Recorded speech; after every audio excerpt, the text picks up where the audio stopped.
लखनऊ के पॉश इलाके में एक हाई प्रोफाइल केस ने तहलका मचा दिया।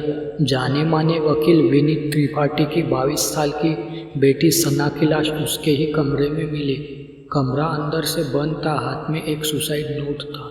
मैं अब और नहीं रह सकती पापा, मुझे माफ़ करना।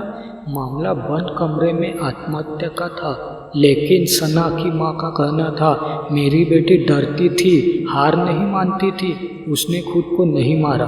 पुलिस ने जांच की और शक की सुई गई आरव नामक एक युवक पर, जो सना का बॉयफ्रेंड था और एक मध्यम वर्गीय परिवार से आता था। सना के पिता ने बयान दिया, उस लड़के ने मेरी बेटी का ब्रेन वॉश किया। जब उसने उससे रिश्ता तोड़ा तब यह हादसा हुआ। आरव गिरफ्तार हुआ। मीडिया ने उसे प्रेमी हत्यारा करार दे दिया, लेकिन एक local crime reporter Neha Mathur को ये केस खटक रहा था। उसने आरव से जेल में मुलाकात की। आरव ने कहा, मैं और सना भागने वाले थे। उसने मुझे आखिरी रात कॉल किया था।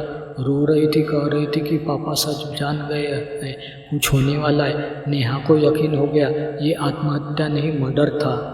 नेहा ने सीसीटीवी फुटेज निकलवाए, लेकिन उस दिन की फाइल करप्ट थी। गार्ड ने चुपके से कहा, उस रात सना के कमरे में से पहले सर विनीत का नौकर बाहर भागते देखा गया, लेकिन उसे नौकरी से निकाल दिया गया। अगली सो क्या हुआ भाई, कुछ भी। नेहा ने नौकर हरीश को ढूंढ निकाला। वह कांपते हुए बोला, मैंने कुछ देखा नहीं, लेकिन आवाज़ें सुनी, चीखने की और फिर सन्नाटा। सना मैम, पापा रुकिए, कह रही थी।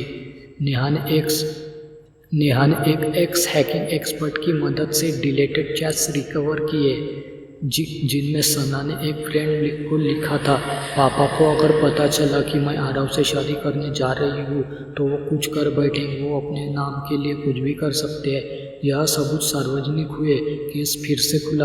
अंत में अदालत में यह साबित हुआ कि सना ने आत्महत्या नहीं की थी। बेचारी, उसे नींद की दवा देकर मारा गया और कमरे को अंदर से लॉक किया गया, एक ऑटो लॉक सिस्टम से। कातिल कोई और नहीं, उसके अपने पिता थे, विनीत त्रिपाठी, जिन्होंने अपनी इज्जत के नाम पर बेटी को मार दिया। नेहा ने केस जीत लिया, लेकिन उससे पूछा गया, इतनी हिम्मत कहाँ से लाती हो? उसने जवाब दिया, क्योंकि कभी किसी ने मुझे भी कहा था कि तुम लड़की हो, सच्चाई से दूर रहो। बस तभी से तय किया, अब हर सफ़ेद झूठ का पर्दा उठेगा।